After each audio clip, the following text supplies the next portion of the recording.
ദൈവത്തിന് സ്തുതി. വന്ദ്യരായ വൈദിക ശ്രേഷ്ഠരെ, കർത്താവിനാൽ അനുഗ്രഹിക്കപ്പെട്ട വിശ്വാസികളുടെ സമൂഹമേ, കഴിഞ്ഞ ആഴ്ച മുതൽ പരിശുദ്ധ സഭയുടെ കൂദാശകളിലെ വിശുദ്ധ കുർബാനയെക്കുറിച്ചാണ് നാം ചിന്തിക്കുന്നത്. കഴിഞ്ഞ ക്ലാസ്സിൽ വിശുദ്ധ കുർബാനയുടെ വേദപുസ്തക അടിസ്ഥാനവും അതുപോലെ അപ്പം മുറിക്കലിനെ കുറിച്ചും ഞായറാഴ്ച ദിനം എപ്പോഴായിരുന്നു വിശുദ്ധ കുർബാന ആചരിച്ചിരുന്നത് എന്നതിനെക്കുറിച്ചും വിശുദ്ധ കുർബാനയുടെ വിവിധ പേരുകൾ, അതുപോലെ തന്നെ പരിശുദ്ധ സഭയുടെ കാഴ്ചപ്പാടിൽ വിശുദ്ധ കുർബാന, ഇത്രയും കാര്യങ്ങളായിരുന്നു നാം ചർച്ച ചെയ്തത്. ഇന്നത്തെ ക്ലാസ്സിൽ നമ്മൾ ആദ്യം ആരംഭിക്കുന്നത് വിശുദ്ധ കുർബാനയുടെ, വിശുദ്ധ സഭയുടെ കുർബാന തക്സായെക്കുറിച്ചാണ്.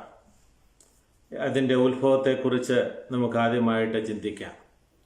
തക്സോ എന്ന സുറിയാനി പദത്തിന് ഓർഡർ അല്ലെങ്കിൽ സീരീസ്, ക്രമം അല്ലെങ്കിൽ നിര എന്നൊക്കെയാണ് അർത്ഥം. സുറിയാനി സഭയുടെ വിശുദ്ധ കുർബാനയുടെ പ്രാർത്ഥനകളും വിവിധ അനാഫോറകളും ഒന്നിച്ച് സംഗ്രഹിച്ച ഗ്രന്ഥത്തിനാണ് തക്സോ എന്ന് പറയുന്നത്. പൊതുവെ തക്സോ എന്നാണ് അതിൽ ഉൾപ്പെടുത്തിയിരിക്കുന്നത്, അല്ലെങ്കിൽ എൻ്റെ പേര് പറയുന്നത്. എന്നാൽ അതിൽ ഉൾപ്പെട്ടിരിക്കുന്നത് വിവിധ അനഫോറകളുണ്ട്, പ്രാർത്ഥനകളൊക്കെ ഉൾപ്പെട്ടതായ, അതെല്ലാം കൂടെ ക്രോഡീകരിച്ച ഒരു ബുക്കാണ്. ആ ഗ്രന്ഥത്തിനാണ് തക്സോ എന്ന് പറയുന്നത്.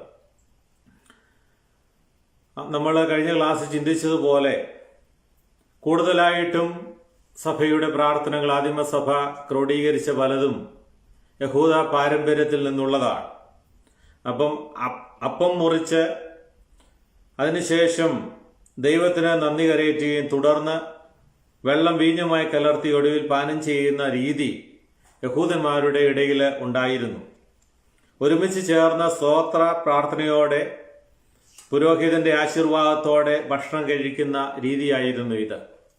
അപ്പൊ ഈ രീതി ആദിമ ക്രൈസ്തവരും ഇത് തന്നെ അവലംബിച്ചു പോരുകയും യഹൂദന്മാരുടെ സ്തോത്ര പ്രാർത്ഥനകളുടെ മാതൃകയിൽ അപ്പം മുറിക്കുന്ന പ്രാർത്ഥനകൾ വികസിപ്പിച്ച് എടുക്കുകയും ചെയ്തു.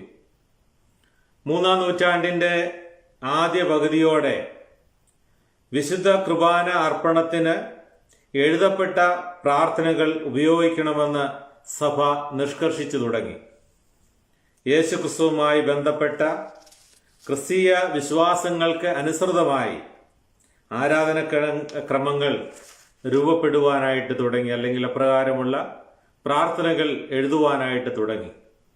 സന്ദർഭോചിത പ്രാർത്ഥനകളുടെ ന്യൂനതകളും അവയിൽ ചിലത് സഭയുടെ വിശ്വാസ പ്രമാണങ്ങൾക്ക് വിരുദ്ധമാകുന്നതും സത്യവിശ്വാസത്തിന്റെ അടിസ്ഥാനത്തിൽ അതിന്റെ അടിസ്ഥാനത്തെ ബാധിക്കുമെന്ന് മനസ്സിലാക്കിയിട്ടാകണം സഭ ഇപ്രകാരം ഒരു തീരുമാനം എടുക്കുന്നത്. അതുകൊണ്ടാണ് പിതാക്കന്മാർ ഇപ്രകാരം പഠിപ്പിക്കുന്നത്: നമ്മുടെ വിശ്വാസത്തിന് അനുസൃതമായത് കുർബാനയാണെന്നും നമ്മുടെ വിശ്വാസത്തെ കുർബാന ഉറപ്പിക്കുന്നുവെന്നും അവര് നമ്മളെ പഠിപ്പിച്ചത്. അപ്പം ആദിമകാലങ്ങളിൽ പല തനതായ പ്രാർത്ഥനകളും ഉണ്ടായിരുന്നു. എന്നാൽ അതിലൊക്കെ ഉള്ളതായ ചില ന്യൂനതകള്, വീഴ്ചകള്, ഇത് സഭയുടെ വിശ്വാസ പ്രമാണങ്ങളെ, സഭ വിശ്വസിച്ച് സഭ പഠിപ്പിച്ചു പോരുന്നതായ പല കാര്യങ്ങൾക്കും എതിരായിട്ട് വരുന്നു എന്നുള്ള തോന്നലായപ്പോൾ അതൊക്കെ എഴുതി ക്രോഡീകരിച്ച് അതനുസരിച്ച് ചെയ്യണമെന്ന് സഭ പഠിപ്പിക്കുവാനായിട്ട് തുടങ്ങി. യഹൂദ ആരാധനകളിൽ ഉപയോഗിക്കുന്ന സ്തുതിപ്പുകൾ, ഗീതങ്ങൾ, സങ്കീർത്തനം, ആശീർവാദം തുടങ്ങിയവയിൽ ചിലതെല്ലാം ഭാഗികമായോ പൂർണ്ണമായോ ചെറിയ വ്യത്യാസങ്ങളോടെ ക്രിസ്തീയ മൂല്യങ്ങളുടെ അടിസ്ഥാനത്തിൽ ആരാധനയിൽ ഉപയോഗിക്കുവാനായിട്ട് തുടങ്ങി. യെറുശലേം, അന്ത്യോക്യ, എഡേസ, അലക്സാണ്ട്രിയ എന്നിവിടങ്ങളിൽ രൂപം കൊണ്ട പ്രാർത്ഥനകളാണ്, അല്ലെങ്കിൽ അവിടെയൊക്കെ രൂപം കൊണ്ട ആരാധനക്രമങ്ങളൊക്കെ തന്നെയാണ് പിന്നീട് മറ്റു പല രൂപത്തിൽ വികസിച്ചു വന്നത്. അപ്പസ്തോലിക പഠിപ്പിക്കലുകള്, ആദിമ പിതാക്കന്മാരുടെ പ്രബോധനങ്ങളെല്ലാം തന്നെ ആരാധനക്രമത്തിന്റെ രൂപീകരണത്തിന് നിർണായകമായ സ്വാധീനം ചെലുത്തിയ സംഗതികളാണ്. ക്രിസ്തുവിന്റെ പഠിപ്പിക്കലിന് അനുസൃതമായി പ്രാർത്ഥനകളും കർമാനുഷ്ഠങ്ങളും ക്രോഡീകരിച്ച് തൃത്വ വിശ്വാസത്തിന് ഊന്നൽ നൽകിക്കൊണ്ട് സഭയിൽ വിവിധ അനഫോറകൾ രൂപീകരിച്ചു, അല്ലെങ്കിൽ അനഫോറകൾ രൂപം പ്രാപിച്ചു. അതിലേറ്റവും പ്രധാനപ്പെട്ട അനഫോറ എന്ന് പറയുന്നത് വിശുദ്ധ യാക്കോബിന്റെ അനാഫോറയാണ്. ഈ അനാഫോറ എന്ന ഗ്രീക്ക് പദത്തിന്റെ അർത്ഥം കാഴ്ചയർപ്പണം എന്നാണ്. അനാഫോറകളിൽ പലതും 5-ാം നൂറ്റാണ്ടിനും 14-ാം നൂറ്റാണ്ടിനും മധ്യേ ക്രോഡീകരിക്കപ്പെട്ടിട്ടുള്ളതാണ്, അല്ലെങ്കിൽ എഴുതപ്പെട്ടിട്ടുള്ളതാണ്. ചെറുതും വലുതുമായ 80-ൽ പരം അനാഫോറകളോടുകൂടെ ക്രിസ്തീയ ലോകത്തെ ഏറ്റവും വിപുലവും ധന്യവുമായ വിശുദ്ധ കുർബാനയുടെ ആരാധനക്രമവുമായി പരിശുദ്ധ സുറിയാനി സഭ ഇന്നും അഭിമാനത്തോടെ നിലകൊള്ളുകയാണ്. അപ്പോൾ 80-ൽ പരം അനഫോറകൾ, ചെറുതും വലുതുമായിട്ടുള്ള അനഫോറകൾ ഇന്ന് സഭയ്ക്കുണ്ട്. അത്രമാത്രം ശ്രേഷ്ഠരായ പിതാക്കന്മാരാൽ രചിക്കപ്പെട്ട, ക്രോഡീകരിക്കപ്പെട്ട ശ്രേഷ്ഠമായ വിശുദ്ധ കുർബാനയുടെ അനഫോറകളാണ് ഇന്ന് പരിശുദ്ധ സഭയ്ക്കുള്ളത്. അതുകൊണ്ടാണ് നമ്മുടെ സഭയ്ക്ക് മറ്റു സഭകളെക്കാളും ഒക്കെ ഉള്ളതായ ശ്രേഷ്ഠത എന്ന് പറയുന്നത്. വിശുദ്ധ യാക്കോബിന്റെ അനാഫോറയെക്കുറിച്ച് നമ്മൾ ചിന്തിക്കുമ്പോൾ വിശുദ്ധ കുർബാനയെ പറ്റിയുള്ള അപ്പസ്തോലിക വിശ്വാസത്തിന് യാതൊരു മാറ്റവും വരുത്താതെ, ആരാധനക്രമങ്ങളിൽ കലർപ്പില്ലാതെ പരിശുദ്ധ സുറിയാനി സഭ ഇന്നും യാക്കോബിന്റെ തക്സ അല്ലെങ്കിൽ അനഫോറ ഉപയോഗിക്കുകയാണ്. പരിശുദ്ധ സഭ ഇന്ന് ഉപയോഗിക്കുന്ന ഈ യാക്കോബിന്റെ അനഫോറ യെറുസലേമിൽ ഉത്ഭവിച്ച ആരാധനക്രമത്തിന്റെ വികസിതമായ രൂപമാണ് ഇന്ന് നമ്മൾ ഉപയോഗിക്കുന്നത്. ഈ ആരാധനക്രമം യെറുസലേമിൽ ഉത്ഭവിച്ചതുകൊണ്ടും അവിടുത്തെ ഒന്നാമത്തെ പ്രധാനാചാര്യനും പുണ്യവാനും സ്ലീഹായും സഹദായും അതുപോലെ തന്നെ കർത്താവിന്റെ സഹോദരനുമായ വിശുദ്ധ യാക്കോബിന്റെ പേരിലാണ് ഈ അനഫോറ അറിയപ്പെടുന്നത്. ഈ അനഫോറയുടെ വ്യത്യസ്ത ഭാഷയിലുള്ള കൈയെഴുത്ത് പ്രതികൾ ഇപ്പോൾ ലഭ്യമാണ്. വിശുദ്ധ യാക്കോബിന്റെ അനാഫോറയുടെ ഏറ്റവും പഴയ ഗ്രീക്ക് കൈയെഴുത്ത് പ്രതിയും അതുപോലെ തന്നെ സുറിയാനി കൈയെഴുത്ത് പ്രതിയും 8 അല്ലെങ്കിൽ 9 നൂറ്റാണ്ടുകളിൽ എഴുതപ്പെട്ടിട്ടുള്ളത് ഇന്ന് ലഭ്യമാണ്. അതിനു മുമ്പുള്ളതായ അനാഫോറകള്, അതിനു മുമ്പുള്ളതായ കൈയെഴുത്ത് പ്രതികൾ ഇന്ന് അവൈലബിൾ അല്ല. അപ്പോൾ ഏറ്റവും ലേറ്റസ്റ്റ് ആയിട്ടുള്ളത് 8-9 നൂറ്റാണ്ടുകളിൽ എഴുതിയിട്ടുള്ള കൈയെഴുത്ത് പ്രതികളാണ്. വിശുദ്ധ യാക്കോബിന്റെ അനാഫോറകളെ കുറിച്ച് വ്യക്തമായി പരാമർശിക്കുന്ന ആദ്യത്തെ ആധികാരിക രേഖ എന്ന് പറയുന്നത് ജസ്റ്റീനിയൻ ചക്രവർത്തിയുടെ അരമനയിൽ AD 692 കൂടിയ ട്രൂളോ സുനദോസിന്റെ 32-ാം കാനോനിൽ പറയുന്ന കാര്യമാണ്. AD 692 കൂടിയ ഈ സുനദോസിൽ അതിന്റെ 32-ാം കാനോനിൽ പ്രതിപാദിക്കുന്നത് വിശുദ്ധ കാസായിൽ വെള്ളവും വീഞ്ഞും കലർത്തണമെന്നതിനെ കുറിച്ചുള്ള ഒരു ചർച്ചയായിരുന്നു. അപ്പം വിശുദ്ധ കാസായിൽ വെള്ളവും വീഞ്ഞും കലർത്തുന്നതിനെ കുറിച്ച് അത് പൂർണ്ണമായി സ്വീകരിച്ച് അതിന് വിരുദ്ധമായിട്ടുള്ളവയെ അന്നത്തെ ആ സുന്നതദോസ് തള്ളിക്കളയുകയാണ്. അപ്പൊ ഇത് പൂർണ്ണമായിട്ട് യാക്കോബിന്റെ തെക്സായിൽ അല്ല അനാഫോറയിൽ വിവരിക്കുന്ന കാര്യമാണ്. അപ്പോൾ ഇതിൽ നിന്ന് നമുക്ക് മനസ്സിലാകുന്നത് 7-ാം നൂറ്റാണ്ടിന് മുമ്പ് വിശുദ്ധ യാക്കോബിന്റെ അനാഫോറ സഭയുടെ ഉപയോഗത്തിൽ ഉണ്ടായിരുന്നുവെന്നും അതിൽ കാണുന്ന പ്രകാരം, അതിൽ പറഞ്ഞിരിക്കുന്ന പ്രകാരം കാര്യങ്ങളെ ക്രമീകരിച്ചിരുന്നുവെന്നും ഈ രേഖയുടെ അടിസ്ഥാനത്തിൽ നമുക്ക് മനസ്സിലാക്കുവാനായിട്ട് സാധിക്കും. വിശുദ്ധ യാക്കോബിന്റെ അനഫോറയുടെ കാലഘട്ടം എന്ന് പറയുന്നത് 2-ാം നൂറ്റാണ്ടാണ്. അതായത് AD 62 അല്ലെങ്കിൽ AD 69 ആണ് കർത്താവിന്റെ സഹോദരനായ യാക്കോബ് രക്തസാക്ഷിത്വം പ്രാപിച്ചത്. അപ്പം അതിനു മുമ്പ് അദ്ദേഹത്താൽ രചിതമായതാണ് ഈ തെക്സ. വിശുദ്ധ യാക്കോബിനാൽ ഇത് എഴുതപ്പെട്ടുവെന്ന് സുറിയാനി സഭയിൽ മാത്രം കാണുന്ന പാരമ്പര്യമല്ല, മറിച്ച് ബൈസന്റൈൻ പാരമ്പര്യത്തിലും മറ്റ് ഗ്രീക്ക് രചയിതാക്കളിലും ഇതേ ആശയത്തോട് അവരുമൊക്കെ യോജിക്കുക. തന്നെയുമല്ല അർമേനിയൻ, എത്യോപ്യൻ, കോപ്റ്റിക്, സ്ലൊവോണിക്, ജോർജിയൻ ഭാഷകളിലേക്ക് ഈ തെക്സ, ഈ അനാഫോറ വിവർത്തനം ചെയ്തിട്ടുമുണ്ട്. എന്നാൽ ഈ അനാഫോറയെക്കുറിച്ച് സഭയുടെ പിതാവായ പരിശുദ്ധനായ ദിവന്യാസോസ് ബർസലേവി പറയുന്നത് ഇപ്രകാരമാണ്. അദ്ദേഹം അതിനെക്കുറിച്ച് എഴുതിയിരിക്കുന്നത്: ഞങ്ങളുടെ പാരമ്പര്യം അനുസരിച്ച് പരിശുദ്ധ റൂഹ ഇറങ്ങി ആവസിച്ചതിന് ശേഷമുള്ള ബുധനാഴ്ച യാക്കോബ് ശ്ലീഹ ബലി അർപ്പിച്ചു. ഇത് ഇപ്പോൾ നാം അനുഷ്ഠിക്കുന്ന ബലിയിൽ നിന്ന് യാതൊരു വ്യത്യാസവും ഉള്ളതല്ല.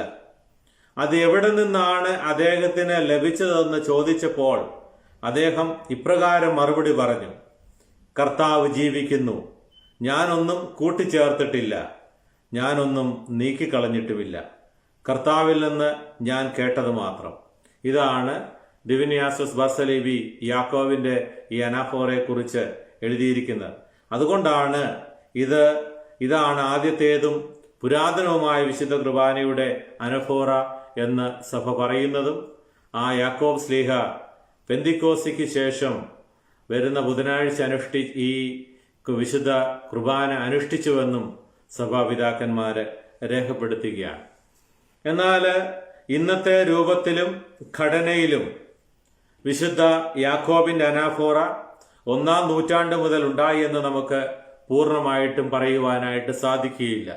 അതിന് കാലോചിതമായ എഡിറ്റിങ്ങുകൾ, തിരുത്തലുകൾ ഒക്കെ അതിൽ ഉണ്ടായിട്ടുണ്ട്. എന്നാൽ അതിൻ്റെ കണ്ടന്റുകളോ അതിനകത്ത് ഉൾപ്പെട്ടതായ കാര്യങ്ങളോ മാറ്റമില്ലാതെ ഇത് ഇന്നും സഭയിൽ ഉപയോഗിക്കുകയാണ്. എന്നാൽ എന്നാണ് കൃത്യമായിട്ടും ഇത് എഴുതപ്പെട്ട കാലഘട്ടം എന്നതിനെക്കുറിച്ച് ഇന്ന് പണ്ഡിത ലോകത്തിന് ഒരു പൂർണ്ണമായിട്ടുള്ള ഒരു അഭിപ്രായ ഐക്യമില്ല.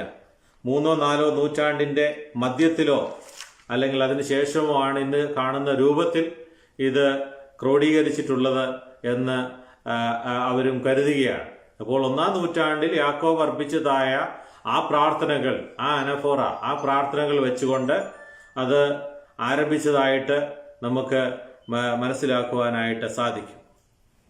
ഇനി നമ്മൾ അടുത്ത സെക്ഷനിലേക്ക് പോകുന്നത് വിശുദ്ധ കുർബാനയുടെ വ്യാഖ്യാനത്തെക്കുറിച്ചാണ്. അതായത് ഒരുക്ക ശുശ്രൂഷയെക്കുറിച്ച്. ഇതുവരെ ഉണ്ടായിരുന്ന നമ്മുടെ വിശുദ്ധ കുർബാനയുടെ ഒരു ആമുഖം, ഇൻട്രൊഡക്ഷനാണ് പറഞ്ഞിരുന്നത്. ഇനി നമ്മൾ വിശുദ്ധ കുർബാനയുടെ ഒരുക്ക ശുശ്രൂഷയിലേക്ക് നമ്മൾ കടക്കുകയാണ്.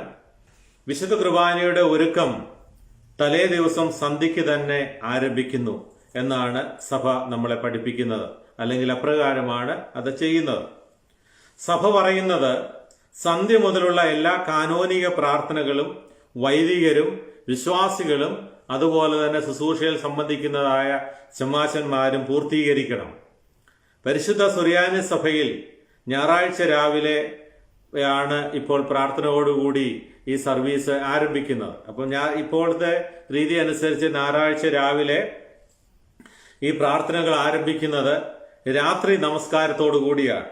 തുടർന്ന് പ്രഭാതം, 3-ാം മണി, 6-ാം മണി എന്നീ നമസ്കാരങ്ങൾ തികച്ച ശേഷം പ്രഭാതത്തിൽ വിശുദ്ധ കുർബാനയ്ക്കായിട്ട് പ്രവേശിക്കുകയാണ്. അല്ല, വൈദികൻ അതിനുവേണ്ടി ഒരുങ്ങി വിശുദ്ധ മദ്ബഹായിൽ പ്രവേശിച്ച് ബാക്കി കാര്യങ്ങൾ ചെയ്യുകയാണ്. ഇപ്പൊ യാമപ്രാർത്ഥനകൾ അല്ലെങ്കിൽ കാനോന നമസ്കാരങ്ങൾ വൈദികർക്ക്, ശമാശന്മാർക്ക്, ശുശ്രൂഷകർക്കും ആയി നടത്തുവാനുള്ളതല്ല. വിശ്വാസികളും സമയബന്ധിതമായി ഇത് പൂർത്തിയാക്കേണ്ടതാണ്. അപ്പം എല്ലാവരും ഈ ആരാധനയിൽ സംബന്ധിക്കുന്ന എല്ലാവരും ഈ പ്രാർത്ഥനകളൊക്കെ പൂർത്തിയാക്കിയിട്ട് വേണം ഈ ആരാധനയിൽ സംബന്ധിക്കേണ്ടത്. പരിശുദ്ധ സഭയിൽ 6-ാം മണി നമസ്കാരത്തിന്റെ തുടർച്ചയായിട്ടാണ് വിശുദ്ധ കുർബാന അർപ്പിക്കപ്പെടുന്നത്. പ്രഭാതത്തിൽ ഈ നമസ്കാരങ്ങൾ പൂർത്തിയാകുന്ന മുറയ്ക്ക് പുരോഹിതൻ ഒരുക്ക ശുശ്രൂഷയ്ക്കായി, അല്ലെങ്കിൽ തുയോബോ എന്ന് പറയുന്നത് തന്നെ അതിന്റെ അർത്ഥം തന്നെ ഒരുക്കമെന്നാണ്. തുയോബോ ശുശ്രൂഷയ്ക്കായിട്ട്, ആ ഒരുക്ക ശുശ്രൂഷയ്ക്കായിട്ട് വിശുദ്ധ മദ്ബഹായിലേക്ക് പ്രവേശിക്കുന്നു. മദ്ബഹായിലേക്ക് പ്രവേശിക്കുമ്പോൾ നമുക്ക് രാവിലെ പള്ളിയിൽ വരുന്നവർക്കൊക്കെ കാണാം. ആ സമയത്ത് പുരോഹിതൻ മദ്ബഹായിൽ കയറി മദ്ബഹായുടെ പടിഞ്ഞാറ് വശത്ത് വന്നു നിന്ന്, തെക്ക് വശത്തൂടെ കയറി പടിഞ്ഞാറ് വശത്ത് വന്നു നിന്ന് ജനത്തിന് അഭിമുഖമായി നിന്നുകൊണ്ടാണ് തന്റെ കൈകൾ വിടർത്തി തല വണങ്ങിക്കൊണ്ട് ശുഭക്കോനോ ചോദിക്കുന്നത്. ഇതൊരു തരത്തിൽ പറഞ്ഞാൽ ഇതൊരു മാപ്പപേക്ഷയായിട്ട് നമുക്ക് ചിത്രീകരിക്കാം. ഒരു ക്ഷമാപണം, വൈദികനും അതുപോലെ വിശുദ്ധ കുർബാനയിൽ സംബന്ധിക്കുന്നവരും അന്യോന്യവും ദൈവത്തോടും ചെയ്തിട്ടുള്ളതായ തിന്മകളെ ക്ഷമിക്കപ്പെട്ട് ശുദ്ധീകരണത്തിന് ശുദ്ധീകരണത്തിന് വേണ്ടി ഈ ബലി അർപ്പിക്കുവാൻ ഞാൻ അതിലേക്ക് പ്രവേശിക്കുന്നുവെന്ന് ഇത് കാണിക്കുകയാണ്. അപ്പം വൈദികനും അതുപോലെ അവിടെ കൂടി വന്നിരിക്കുന്ന ഇടവക ജനങ്ങളും തമ്മിലുള്ളതായ എന്തെങ്കിലുമൊക്കെ കാര്യങ്ങളുണ്ട്, അതെല്ലാം ക്ഷമിച്ചുകൊണ്ട് ദൈവത്തോട് നിരപ്പായി ആ ശുശ്രൂഷ അർപ്പിക്കുവാൻ തന്നെ ദൈവം പ്രാപ്തനാക്കുന്നതിന് വേണ്ടി ആ ക്ഷമായാചനയോടുകൂടിയാണ് പുരോഹിതൻ വിശുദ്ധ മദ്ബഹായിലേക്ക് പ്രവേശിക്കുന്നത്. അതുകൊണ്ടാണ് അശുവക്കോനോ അവിടെ ചോദിക്കുന്നത്. പുരോഹിതൻ മദ്ബഹായിൽ പ്രവേശിച്ച് ഉടനെ തന്നെ നമ്മൾ തിരശ്ശീലയിടുന്നു, അപ്പവീഞ്ഞുകൾ ഒരുക്കി വെക്കുകയും അതിനുശേഷം മറ്റ് കാര്യങ്ങളൊക്കെയും ചെയ്യുന്നത് ഈ ശുശ്രൂഷയിലാണ്. ദീർഘമായ ഒരു ശുശ്രൂഷയാണ് ഒരുക്ക ശുശ്രൂഷ എന്ന് പറയുന്നത്. അവിടെ ഈ ശുശ്രൂഷയിൽ ദൈവമാതാവിൻ്റെയും പരിശുദ്ധ ദേവാലയത്തിൻ്റെ സ്ഥാപകന്റെയും ഒക്കെ പേരുകൾ അവരുടെയൊക്കെ മധ്യസ്ഥതയിൽ പ്രത്യേകമായിട്ട് ഓർത്ത് പ്രാർത്ഥിക്കുന്നൊക്കെയുണ്ട്. അതുപോലെയുള്ള കാര്യങ്ങളൊക്കെ ആ ശുശ്രൂഷയുടെ സമയത്ത് നടക്കുന്നുണ്ട്. ഒരുക്ക ശുശ്രൂഷയിൽ കാർമ്മികനല്ലാതെ മറ്റാരും നേരിട്ട് പങ്കെടുക്കുന്നില്ല. അവിടെ ആ കാർമ്മികനായ പുരോഹിതനെ സഹായിക്കുന്നതിന് വേണ്ടി ശമാശന്മാരൊക്കെ വിശുദ്ധ മദ്ബഹായിൽ അല്ലെങ്കിൽ അതിന് അസൈൻ ചെയ്ത ആളവിടെ കാണും. എന്നാൽ ആ ശുശ്രൂഷയിൽ മറ്റ് പങ്കാളിത്തം ആർക്കുമില്ല. ആ പുരോഹിതൻ തന്നെയാണ് കർമ്മങ്ങളൊക്കെയും നിർവഹിക്കുന്നത്. എന്നാൽ വിശ്വാസികളുടെ പ്രതിപുരുഷനായി നിന്നുകൊണ്ട് അല്ലെങ്കിൽ അവരുടെ തലവനായി നിന്നുകൊണ്ട് വൈദികൻ മദ്ബഹായിൽ പ്രവേശിച്ച് അവർക്ക് വേണ്ടി ഈ കർമ്മങ്ങൾ ചെയ്യുകയാണ്. അപ്പൊ സഭയ്ക്ക് വേണ്ടിയും അതിലെ വിശ്വാസികൾക്ക് വേണ്ടിയും കൂടിയാണ് ഈ ഒരുക്ക ശുശ്രൂഷ നടത്തുന്നത്. എന്നാൽ സുറിയാനി പാരമ്പര്യത്തിൽ ഞാൻ പറഞ്ഞല്ലോ, വൈദികർ മാത്രമാണ് ഈ കർമ്മത്തിൽ പ്രധാനമായിട്ടും അവരാണ് ഇതെല്ലാം ചെയ്യുന്നത്, അല്ലെങ്കിൽ അത് അനുഷ്ഠിക്കുന്ന കാർമ്മികനാണ് ഇത് ചെയ്യുന്നത്. എന്നാൽ സുറിയാനി പാരമ്പര്യത്തിൽ വിശുദ്ധ മദ്ബഹാ ശുശ്രൂഷകർ എന്നൊരു കൂട്ടം ഇല്ല. നമുക്കറിയാം, എപ്പോഴും നമ്മൾ പറയാറുണ്ട് മദ്ബഹായിലെ ശുശ്രൂഷകര്, ആൾട്ടർ ബോയ്സ് എന്നൊക്കെ നമ്മൾ പറയാറുണ്ട്. അത് സഭയുടെ രീതി അനുസരിച്ച് അങ്ങനെ ഒരു സിസ്റ്റം സഭയിലില്ല. സഭയുടെ ആരാധനയ്ക്ക് ഉണ്ടായിരിക്കേണ്ടത് ഒന്ന് കാർമ്മികൻ, രണ്ടാമതായിട്ടൊരു ഷമ്മാശൻ. ആ ഷമ്മാശന്മാരിലെ വിവിധ ഗണങ്ങളുണ്ട്. സമറോനോ ഉണ്ട്, അവര് ഗായകര്, അതുപോലെ കോറൂയോ വായനക്കാര്, അതുപോലെ എഫുദിയക്കനോ വാതിൽ കാവൽക്കാരൻ, പിന്നീട് ശംശോനോ പൂർണ്ണ ഷമ്മാശൻ. അങ്ങനെ ഡിഫറെന്റ് ഓർഡറിലുള്ളവരുണ്ട്. അവര് ഇപ്പൊ കാർമ്മികന്, ആ ഷമ്മാശന്, അതുപോലെ തന്നെ വിശുദ്ധ വിശ്വാസികളുടെ സമൂഹം അൽമായക്കാർ, ഇവര് മൂന്നും കൂടെ കൂടിയാണ് ഈ ശുശ്രൂഷ, ഈ വിശുദ്ധ ബലി അർപ്പിക്കുന്നത്. അപ്പം ഷമ്മാശനാണ് എപ്പോഴും ഒരു പുരോഹിതന്റെ സഹായിയായി ആ വിശുദ്ധ മദ്ബഹായിൽ ഉണ്ടായിരിക്കേണ്ടത്. എന്നാൽ ഇന്നത്തെ പ്രത്യേകമായ സാഹചര്യത്തിലും പ്രത്യേകമായി ഷമ്മാശന്മാരെ അതിനുവേണ്ടി അസൈൻ ചെയ്തിട്ടില്ലാത്തതിനാലും ലഭിക്കാത്തതിനാലും ഒക്കെയാണ് ഈ വിശുദ്ധ മദ്ബഹായിൽ ഓൾട്ടർ ബോയ്സ് ആയിട്ട് നമ്മൾ ശുശ്രൂഷകരെ പങ്കെടുപ്പിക്കുന്നത്, അവരെ പ്രത്യേകമായിട്ട് പ്രാർത്ഥിച്ച് നമ്മൾ വിശുദ്ധ മദ്ബഹായിൽ പ്രവേശിക്കുന്നത്. അപ്പോൾ ശുശ്രൂഷകരെ വിവിധ ഗണങ്ങളായി തിരിച്ച് അവർക്ക് ഓരോരുത്തർക്കും, ഈ ശമാശന്മാർക്ക് ഓരോരുത്തർക്കും ഓരോ ജോലിയുണ്ട്.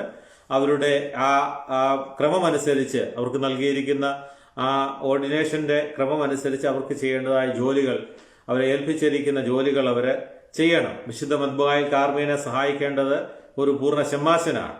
മറ്റുള്ളവർ ആരാധനാ സമൂഹത്തെ പരിപാലിക്കുന്നതാണ്.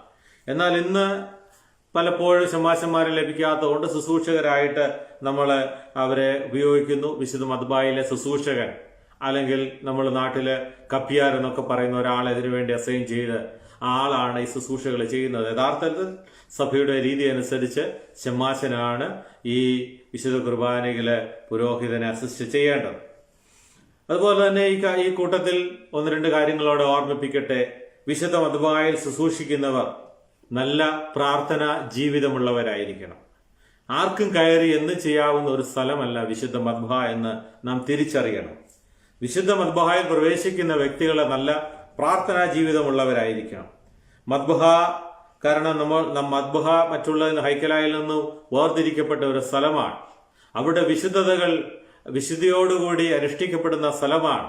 അത് വിശുദ്ധമാണ്, വെടിപ്പുള്ളതാണ്. അപ്പൊ അവിടെ പ്രവേശിക്കുന്നവര് ആത്മശുദ്ധി പോലെ തന്നെ തങ്ങളുടെ ശരീരശുദ്ധിയും കാത്ത് സൂക്ഷിക്കേണ്ടതാണ്. വിശുദ്ധ മദ്ബഹായിലെ ശുശ്രൂഷകരെ ധരിക്കുന്നതായ ഇന്ന് ഇവിടേക്കാണെങ്കിൽ പാൻസ്, ഷർട്ട് അല്ലെങ്കിൽ അവരുടെ ഡ്രസ്സുകളൊക്കെ കഴിവതും വെള്ള നിറത്തിലുള്ളതായിരിക്കണം. അതാണ് ഏറ്റവും ശ്രേഷ്ഠമായ. വെണ്മയോടുകൂടി ശുഭ്രവസ്ത്രധാരിയായി ദൈവത്തെ ശുശ്രൂഷിക്കുവാനായിട്ട് സാധിക്കണം. മറ്റ് കളർഫുള്ളായിട്ട് ഡ്രസ്സൊക്കെ ധരിച്ചു വരാതെ കഴിവതും വെള്ള വസ്ത്രങ്ങൾ ധരിച്ച് ആ ഞായറാഴ്ചയുടെ ആ വിശുദ്ധിയോടുകൂടി വിശുദ്ധ മദ്ബഹായിലെ ശുശ്രൂഷിക്കുവാൻ അവർക്ക് സാധിക്കണം. അതുപോലെ തന്നെ ഇന്ന് മദ്ബഹായിൽ പ്രവേശിക്കുന്നവരെല്ലാം അവർക്കെല്ലാം ആ മദ്ബഹായോടൊരു വലിയ ഉത്തരവാദിത്വമുണ്ട്. അത് വിശുദ്ധിയായിട്ട് സൂക്ഷിക്കുക, അത് വെടിപ്പായിട്ട് സൂക്ഷിക്കുക, അത് വൃത്തിയായിട്ട് സൂക്ഷിക്കുക. ഇത് പലപ്പോഴും ഇന്ന് കാണുന്നത് ആരുടെയൊക്കെ അല്ലെങ്കിൽ അച്ഛന്റെ ഉത്തരവാദിത്വമാണ്, അല്ലെങ്കിൽ അവിടെയുള്ള മറ്റു പലരുടെ ഉത്തരവാദിത്വമാണെന്നുള്ള ചിന്തയിലാണ് മദ്ബഹായിലെ ശുശ്രൂഷകരെ പ്രവർത്തിക്കുന്നത്. എന്നാൽ അവിടെ പ്രത്യേകിച്ച് വലിപ്പ ചെറുപ്പമൊന്നുമില്ല. അവിടെ കയറുന്നവരെ സൂക്ഷിക്കാൻ സഹായിക്കുന്നവര് ആ വിശുദ്ധ മദ്ബഹായെ വൃത്തിയായിട്ട് സൂക്ഷിക്കുവാനുള്ള ചുമതല അവർക്കുണ്ട്. അതുപോലെ ശുശ്രൂഷ കുപ്പായങ്ങളൊക്കെ ധരിച്ച് ആ ശുശ്രൂഷ കുപ്പായങ്ങളൊക്കെ നല്ല വെടിപ്പോടുകൂടി സൂക്ഷിച്ച് വേണം അവർ ധരിക്കുവാൻ.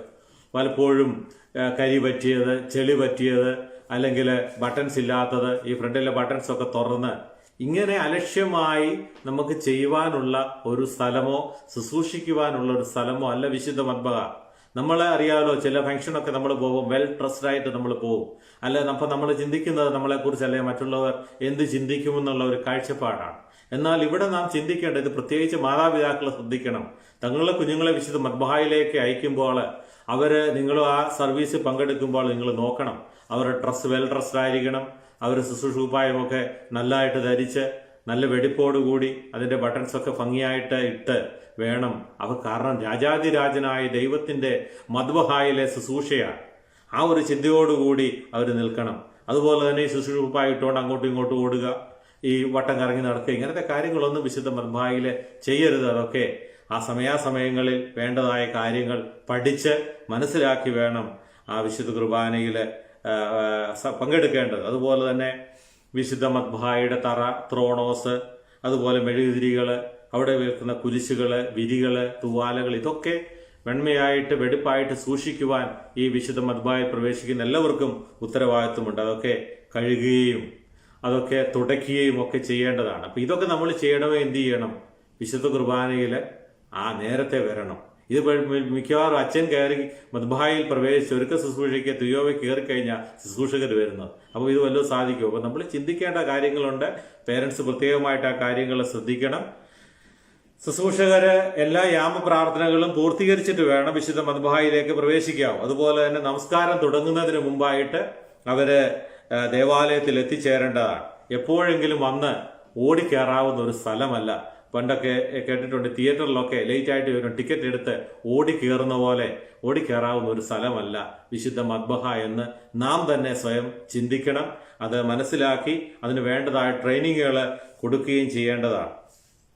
അപ്പൊ പ്രഭാത പ്രാർത്ഥനയ്ക്ക് മുമ്പ് ശുശ്രൂഷക്കാരെല്ലാം ദേവാലയത്തെത്തി ശുശ്രൂഷ കുപ്പായം ധരിച്ച് ക്രമപ്രകാരമുള്ള പ്രാർത്ഥനകൾ വിശുദ്ധ മദ്ബഹായിലേക്ക് പ്രവേശിക്കുമ്പോഴുള്ള പ്രാർത്ഥനകളൊക്കെ ചൊല്ലി വിശുദ്ധ മദ്ബഹായുടെ തെക്ക്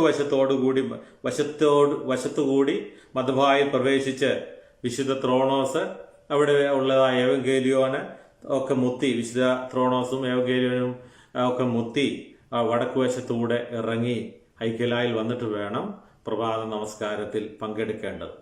ചിലയിടത്തൊക്കെയും ചില അസൗകര്യങ്ങൾ ഉണ്ടെന്ന് എനിക്കറിയാമെങ്കിലും ചിലയിടത്തൊക്കെ വിശുദ്ധ മദ്ബഹായാണ് ഡ്രസ്സിംഗ് റൂം. അവിടെ കയറി ഈ കുപ്പായമെല്ലാം ഇട്ട് അവിടെ നിന്ന് വർത്താനമൊക്കെ പറഞ്ഞ് അങ്ങനെ ഒരു ചിന്ത, അങ്ങനെ ഒരു രീതികളൊക്കെ ചിലപ്പോഴൊക്കെ കാണാറുണ്ട്. എന്നാൽ നമ്മൾ ചിന്തിക്കേണ്ടത് മദ്ബഹ ഒരു ഡ്രസ്സിംഗ് റൂം അല്ല. ശുശ്രൂഷ കുപ്പായമില്ലാതെ അവിടെ പ്രവേശിക്കാൻ നമുക്ക് അനുവാദമില്ല. ശുശ്രൂഷ കുപ്പായം മാത്രമല്ല, ഞാൻ പറഞ്ഞല്ലോ, അങ്ങനെ ഒരു ക്രമീകരണ സഭയ്ക്കില്ല. എന്നാൽ ഇപ്പോഴത്തെ പ്രത്യേകമായ സാഹചര്യത്തിലാണ് അത് ചെയ്യുന്നത്. ഒരു ശമ്മാസിനെ പട്ടം കൊടുക്കുമ്പോൾ ആ ശമ്മാസിന് പട്ടം കൊടുക്കുന്ന സമയത്ത് അദ്ദേഹത്തെ ഉദ്ബോധിപ്പിക്കുന്ന ഒരു പ്രബോധനമുണ്ട്. വിശുദ്ധ മദ്ബഹായിൽ ഊറാറയില്ലാതെ നീ പ്രവേശിക്കുവാനായിട്ട് പാടില്ല. ആ ഒരു നിർദ്ദേശമാണ് സഭ കൊടുക്കുന്നത്. അപ്പോൾ ഒരു ശമ്മാസിനെ ഊറാറ എന്ന് നമുക്കറിയാമല്ലോ, അവരുടെ ശുശ്രൂഷ കുപ്പായത്തിന്റെ പുറത്തൂടെ കെട്ടുന്നത്. ആ ഊറാറയില്ലാതെ വിശുദ്ധ മദ്ബഹായിൽ പ്രവേശിക്കാൻ ഒരു ശമ്മാസിന് അധികാരമില്ലാതിരിക്കെ അവിടെ ശുശ്രൂഷിക്കാൻ വേണ്ടി വിളിക്കപ്പെടുന്ന മറ്റുള്ളവർക്ക് ആ ശുശ്രൂഷ കുപ്പായം ധരിക്കാതെ വിശുദ്ധ മദ്ബഹായിൽ കയറുവാൻ അനുവാദമില്ല എന്നുള്ള കാര്യം, അല്ലെങ്കിൽ നമ്മുടെ സാധാരണ ഡ്രസ്സിൽ അവിടെ കയറുവാൻ അനുവാദമില്ല എന്നുള്ള കാര്യം നാം മനസ്സിലാക്കേണ്ടതാണ്.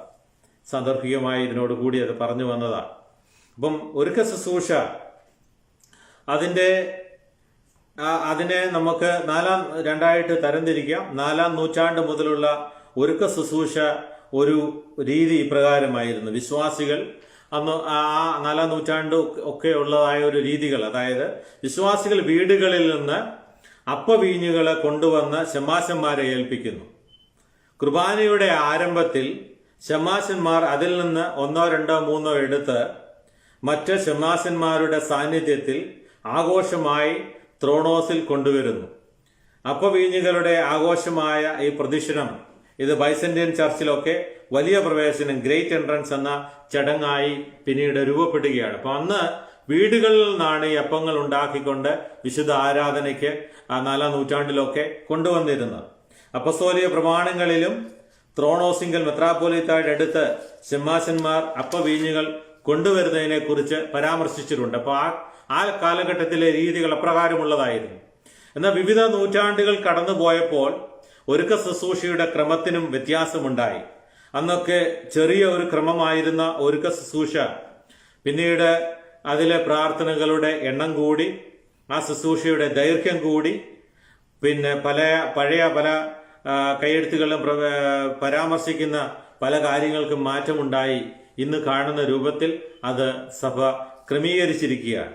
ഇപ്പൊ 14-ാം നൂറ്റാണ്ടിന് ശേഷം ഒരുക്ക ശുശ്രൂഷയെ ഒരു പ്രത്യേക ക്രമമായിട്ട് കാണുകയും അപ്രകാരം ആ ക്രമം വികാസം പ്രാപിക്കുകയും ഒരുക്ക ശുശ്രൂഷ, പരസ്യ ശുശ്രൂഷ എന്ന ഒരു വിഭജനം ഉണ്ടാവുകയും ചെയ്യുകയാണ്.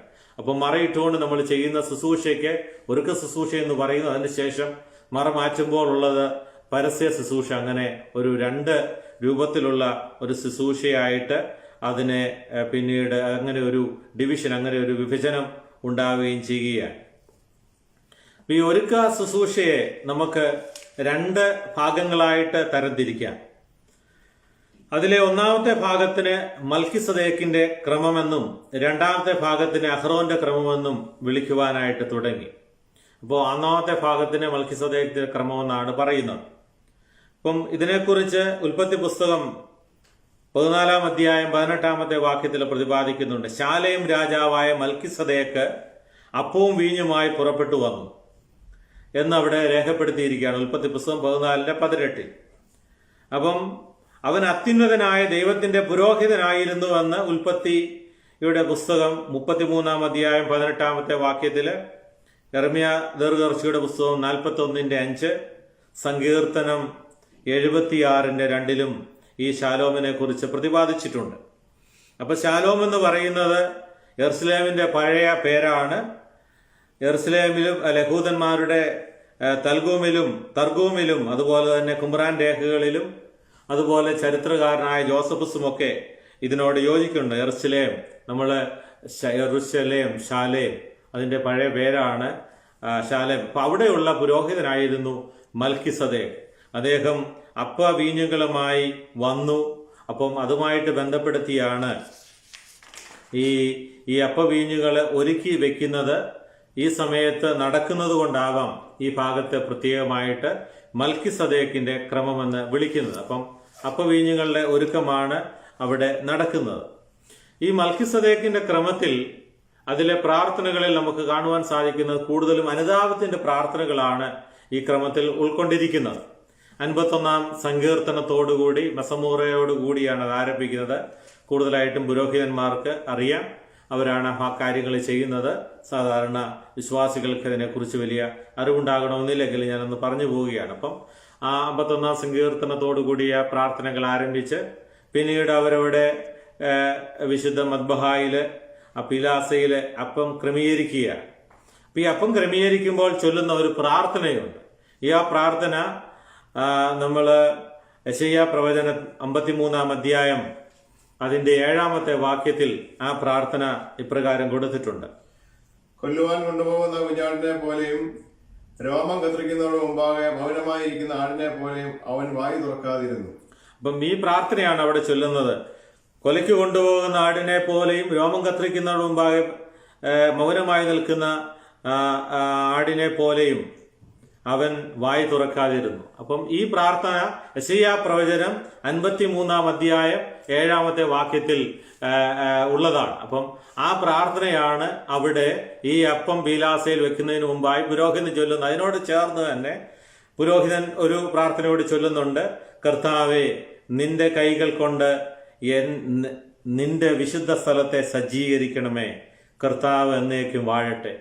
ഈ പ്രവാചകന്റെ പുസ്തകത്തിൽ നിന്നുള്ള ഈ ഭാഗത്തോട് ചേർന്ന് ഈ പ്രാർത്ഥനയോട് ചൊല്ലിയാണ് ഈ അപ്പത്തെ അവിടെ ആ പീലാസയിൽ വെക്കുന്നത്. യെശയ്യാ പ്രവചനം 53-ന്റെ 7-ാമത്തെ വാക്യം. അപ്പം അങ്ങനാണ് ഈ അപ്പം അവിടെ ക്രമീകരിക്കുന്നത്, പീലാസയിൽ ക്രമീകരിക്കുന്നത്. ഇതെല്ലാം മറയിട്ടത് കൊണ്ട് വിശ്വാസികൾക്ക് കാണുവാനായിട്ട് സാധിക്കുകയില്ല. അതുപോലെ തന്നെ പരിശുദ്ധ സഭ വിശുദ്ധ കുർബാനയ്ക്ക് ഉപയോഗിക്കുന്നത് അതാത് ദിവസം തയ്യാറാക്കിയ അപ്പമാണ്. ഇതിനെക്കുറിച്ച് തെല്ലയിലെ സഭാപിതാവായ തെല്ലയിലെ മോർ യൂഹാനോൻ പറയുന്നത് ഇപ്രകാരം അദ്ദേഹം നമ്മളെ പഠിപ്പിക്കുന്നു. സ്വർഗീയ അപ്പത്തിന്റെ രഹസ്യം മന്നായെക്കുറിച്ചുള്ളതുപോലെയാകുന്നു. അതത് ദിവസത്തേക്കുള്ളത് അന്നന്ന് നിങ്ങൾ പെറുക്കിക്കൊള്ളണമെന്നും അത് പ്രഭാതത്തിലേക്ക് ശേഷിപ്പിക്കരുതെന്നും ദൈവം കൽപ്പിച്ചിരിക്കുന്നു. പുറപ്പാട് പുസ്തകം 16-ാം അധ്യായം 21-ാമത്തെ വാക്യത്തിൽ അത് നമുക്ക് കാണുവാനായിട്ട് സാധിക്കും. ഇത് 2 കാര്യങ്ങൾ നമ്മളെ പഠിപ്പിക്കുന്നു. കുർബാനയപ്പം അത് പാകം ചെയ്യുന്ന ദിവസം തന്നെ നിങ്ങൾ അർപ്പിക്കണം. ജനങ്ങളുടെ എണ്ണമനുസരിച്ച് അത് കൊണ്ടുവരണം. ഇതാണ് തെല്ലയിലെ മോർ യൂഹാനോൻ പറയുന്നത്. അപ്പം ഈ അപ്പം സ്വർഗീയ അപ്പത്തിന്റെ രഹസ്യം മന്ന പോലെയാണ്. അതത് ദിവസം മന്ന പെറുക്കി പ്രഭാതത്തിൽ അത് ശേഷിപ്പിക്കരുതെന്ന് ദൈവം കൽപ്പിച്ചതുപോലെ തന്നെ നിങ്ങൾ ഉണ്ടാക്കുന്നതായ കുർബാന അപ്പം അത് പാകപ്പെടുത്തുന്ന ദിവസം തന്നെ അത് അർപ്പിക്കണമെന്നും ജനത്തിന്റെ എണ്ണമനുസരിച്ച് അത് കൊണ്ടുവരണമെന്നും തെല്ലയിലെ മോർ യൂഹാനോൻ നമ്മളെ ഓർമ്മിപ്പിക്കുന്നു, അല്ലെ പഠിപ്പിക്കുന്നു. അപ്പം ഈ കൊണ്ടുവരണമെന്ന് ഉദ്ദേശിക്കുമ്പോൾ ഞാനിപ്പോൾ ഓർമ്മിപ്പിച്ചുവല്ലോ, ആദിമകാലങ്ങളിൽ ഭവനങ്ങളിൽ ഉണ്ടാക്കി കൊണ്ടുവന്ന് ശമ്മാശന്മാരെ ഏൽപ്പിച്ച് അത് ആഘോഷമായ വിശുദ്ധ മദ്ബഹയിൽ അവർ കൊണ്ടുവച്ച് ആ അപ്പം ഉപയോഗിച്ചായിരുന്നു വിശുദ്ധ കുർബാന അർപ്പിച്ചിരുന്നത്. അതുകൊണ്ടാണ് അത് അപ്രകാരം കൊണ്ടുവരണമെന്ന് പറയുന്നത്. എന്നാൽ ഇന്നിപ്പോൾ മിക്കവാറും നമ്മുടെ ദേവാലയങ്ങളിൽ അല്ലെങ്കിൽ പുരോഹിതന്മാരത് ഉണ്ടാക്കി അവരാണത് കൊണ്ടുവരുന്നത്.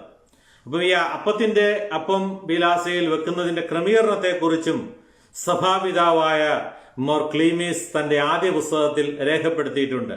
അദ്ദേഹം ഇപ്രകാരമാണ് ആ പരിശുദ്ധ പിതാവ് ഇതേക്കുറിച്ച് പറയുന്നത്. തൃത്വത്തിന്റെ പൂർത്തീകരണത്തിനായി ശനിയാഴ്ച മാത്രം 3 അപ്പങ്ങൾ അർപ്പിക്കാം. ഏവൻഗേലിയോന്റെ പൂർത്തീകരണത്തിനായി ഞായറാഴ്ച 4 അപ്പങ്ങൾ അർപ്പിക്കാം. എന്നാൽ ഇതാണ് അദ്ദേഹത്തിന്റെ എത്ര അപ്പം ഉപയോഗിക്കണമെന്നതിനെ കുറിച്ചുള്ള കാര്യങ്ങൾ അദ്ദേഹം മോർ ക്ലീമീസ് പറയുന്നത് തന്റെ ആദ്യ പുസ്തകത്തിൽ അദ്ദേഹം ഇപ്രകാരമാണ് രേഖപ്പെടുത്തിയിരിക്കുന്നത്. എന്നാൽ ബർസലീബി പറയുന്നുണ്ട്, വചനം ഏകമാകുന്നത് കൊണ്ട് ഒരപ്പവും ദൈവത്വവും മനുഷ്യത്വവും കാണിച്ചുകൊണ്ട് 2 അപ്പവും നമ്മൾ സമർപ്പിക്കുന്നു. അപ്പം 1, 2, 3, 4 അപ്പം നമുക്ക് വിശുദ്ധ കുർബാനയിൽ സമർപ്പിക്കാം. അത് അതായതിന്റെ ദിവസങ്ങളിൽ അല്ലെങ്കിൽ അതാതിന്റെ ആവശ്യങ്ങൾ അനുസരിച്ച് ആ കാര്യങ്ങളെ ക്രമീകരിക്കാമെന്ന് സഭാപിതാക്കന്മാർ നമ്മളെ പഠിപ്പിക്കുന്നുണ്ട്.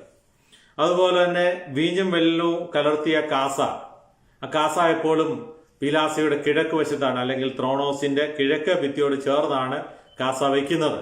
ഇതിനെക്കുറിച്ച് പറയുന്നത്, കർത്താവിന്റെ വിലാപ്പുറത്ത് നിന്ന് പടയാളികൾ ഒരുവൻ കുന്തം കൊണ്ട് കുത്തിയപ്പോൾ തന്റെ വിലാപ്പുറത്ത് നിന്ന് രക്തവും വെള്ളവും ഒഴുകിയതായ യോഹന്നാന്റെ സുവിശേഷം 19-ാം അധ്യായം 34-ാമത്തെ വാക്യത്തിൽ പറയുന്നുണ്ട്. അപ്പോൾ ആ കർത്താവിന്റെ വിലാവിൽ നിന്ന് ഒഴുകിയ രക്തവും വെള്ളവുമാണ് വീഞ്ഞും വെള്ളവുമായി കലർത്തുന്നത്. അത് മദ്ബഹായുടെ കിഴക്കേ ഭിത്തിയോട് ചേർത്ത് വെക്കുന്നത് കർത്താവ് ആ കിഴക്കിന്റെ ആ വലിയ പ്രാധാന്യവും അതുപോലെ തന്നെ കർത്താവിന്റെ ശരീരത്തിൽ നിന്നൊഴുകിയ ആ കാസ അല്ലെങ്കിൽ ആ രക്തവും വെള്ളത്തെയും സൂചിപ്പിച്ചുകൊണ്ടാണ് കിഴക്ക് വശത്ത് അത് ക്രമീകരിക്കുന്നത്. അപ്പോൾ ഇതാണ് മൽക്കിസദേക്കിന്റെ ക്രമം അല്ലെങ്കിൽ ഒരുക്ക ശുശ്രൂഷയുടെ ആദ്യത്തെ ക്രമം എന്ന് പറയുന്നത്.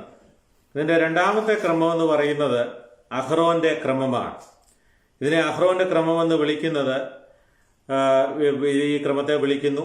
ഈ ഭാഗത്താണ് വിശുദ്ധ കുർബാന അർപ്പിക്കുന്ന കാർമികൻ പൂർണ്ണ അംശവസ്ത്രങ്ങളെ ധരിച്ച് അംശവസ്ത്രങ്ങളെ കുറിച്ചൊക്കെ പുറപ്പാട് പുസ്തകം 28-ാം അധ്യായത്തിൽ പ്രതിപാദിക്കുന്നുണ്ട് അഹ്റോന്റെ വസ്ത്രങ്ങളെ കുറിച്ച്. അപ്പം ആ അംശവസ്ത്രങ്ങളൊക്കെ ധരിച്ച് ദൈവമുമ്പാകെ സമർപ്പിച്ചു വെച്ചിരിക്കുന്നതായ അപ്പവീഞ്ഞുകളുടെ മറ്റ് ശുശ്രൂഷയിലേക്ക് ഈ ശുശ്രൂഷയിലാണ് കടക്കുന്നത്. അപ്പോൾ ഇത് അഹ്റോന്റെ ശുശ്രൂഷ എന്നിതിന് പറയുന്നതിന്റെ ഒരു കാരണം സംഖ്യാപുസ്തകം 16-ാം അധ്യായം 46-ാമത്തെ വാക്യത്തില് വിവരിക്കുന്നുണ്ട്. അതായത് ഇസ്രായേൽ ജനം മോശയ്ക്കും അഹ്റോനും വിരോധമായി പിറുപിറുത്തപ്പോൾ ദൈവകോപം അവരുടെ മേലുണ്ടായി. അപ്പം മോശയും അഹ്റോനും സമാഗമന കൂടാരത്തിന്റെ മുമ്പിൽ കവന്നു വീണ് പ്രാർത്ഥിക്കുകയാണ്. അതിനെക്കുറിച്ച് ഇപ്രകാരമാണ് സംഖ്യാപുസ്തകം 16-ാം അധ്യായം 46-ാമത്തെ വാക്യത്തിൽ രേഖപ്പെടുത്തിയിരിക്കുന്നത്. അപ്പോൾ അവർ കവണു വീണു. മോശ അഹ്റോനോട്, നീ ധൂപകലശമെടുത്ത് അതിൽ യാഗപീഠത്തില് തീയിട്ട് ധൂപവർഗവും ഇട്ട് വേഗത്തിൽ സഭയുടെ മധ്യേ ചെന്ന് അവർക്ക് വേണ്ടി പാപപരിഹാരം കഴിക്കുക. അപ്പം ഈ മോശയ്ക്കും അഹ്റോനും എതിരായിട്ട് ജനങ്ങളെ പിറുപിറുത്തപ്പോൾ ദൈവകോപം അവരുടെ മേലുണ്ടായി. അപ്പൊ മോശ അഹ്റോനും സമാഗമന കൂടാരത്തിനടുക്ക ചെന്ന് കവന്നു വീണ് കടന്ന് പ്രാർത്ഥിക്കുകയാണ് ദൈവകോപം ഈ ജനത്തിന്റെ മേലുണ്ടാകാതിരിക്കുന്നതിന് വേണ്ടി. അപ്പോൾ അഹ്റോനോട് മോശ പറയുകയാണ്, നീ ധൂപകലശം എടുത്ത് അത് യാഗപീഠത്തിലെ തീയിട്ട് സുഗന്ധവർഗവുമിട്ട് വേഗത്തിൽ സഭയുടെ മധ്യേ ചെന്ന് അവർക്ക് വേണ്ടി പാപപരിഹാര ക്രിയ ചെയ്യുക, അല്ലെങ്കിൽ ഈ ജനത്തെ ദൈവം നശിപ്പിക്കും, ദൈവം ശിക്ഷിക്കും. അപ്പം ഈ പുരോഹിതനും ഈ ഒരുക്ക ശുശ്രൂഷയിൽ ചെയ്യുന്നത് തന്റെ മുമ്പിൽ നിൽക്കുന്ന അല്ലെങ്കിൽ താൻ ശുശ്രൂഷ ചെയ്യുന്നിടത്ത് നിൽക്കുന്ന ആ വിശ്വാസികൾക്ക് വേണ്ടി കർത്താവിനോട് പാപപരിഹാര യാഗം നടത്തുകയാണ്. അപ്പോൾ അതുകൊണ്ടായിരിക്കും ഇത് അഹ്റോന്റെ ശുശ്രൂഷ എന്ന് പറയുന്നത്. ധൂപവുമായിട്ടാണ് ആദ്യത്തെ മൽക്കിസദേക്കിന്റെ ക്രമത്തിൽ ധൂപം എടുത്തുകൊണ്ടുള്ള ഒരു ശുശ്രൂഷയുമില്ല. അഹ്റോന്റെ ക്രമത്തിലാണ് ധൂപക്കുറ്റിയില് അല്ലെങ്കിൽ ധൂപം ഇട്ട് കരിയിട്ട് കുന്തിരിക്കം ഇട്ട് ആ ധൂപം വെച്ച് ആ പ്രാർത്ഥനകളെ ശുശ്രൂഷകളെ നിർവഹിക്കുന്നത്. അപ്പോൾ തുയോബയുടെ 1-ാം ഭാഗത്ത് അപ്പവീഞ്ഞുകൾ കാസായിലും ബീജാസയിലും ഒരുക്കി വെച്ചിരിക്കുന്നത് 2-ാം ശുശ്രൂഷയിൽ കാഴ്ചയായി സമർപ്പിക്കുകയാണ് ദൈവമുമ്പാകെ. ഇവിടെ നടത്തുന്ന പ്രാർത്ഥനകളിൽ ക്രിസ്തുവിന്റെ രക്ഷാപ്രവർത്തനത്തെ പ്രത്യേകമായി ഓർത്ത് പ്രാർത്ഥിക്കുന്നുണ്ട്. അത് തുടങ്ങുന്നത് മാലാഹയുടെ ദൂത് ഗബ്രിയേൽ മാലാഹയുടെ ദൂത്, അതുപോലെ കർത്താവിന്റെ ജനനം, കർത്താവിന്റെ സ്നാനം, കഷ്ടാനുഭവം, കുരിശാരോഹണം, മരണം, ശവസംസ്കാരം, പുനരുദ്ധാനം, സ്വർഗാരോഹണം, പിതാവായ ദൈവത്തിന്റെ വലതുഭാഗത്തുള്ള ഇരിപ്പ്, ഇത്രയും കാര്യങ്ങളെ ഈ പ്രാർത്ഥനകളിൽ അപ്പോൾ നടക്കുന്ന പ്രാർത്ഥനകളിൽ ഓർക്കുന്നുണ്ട്.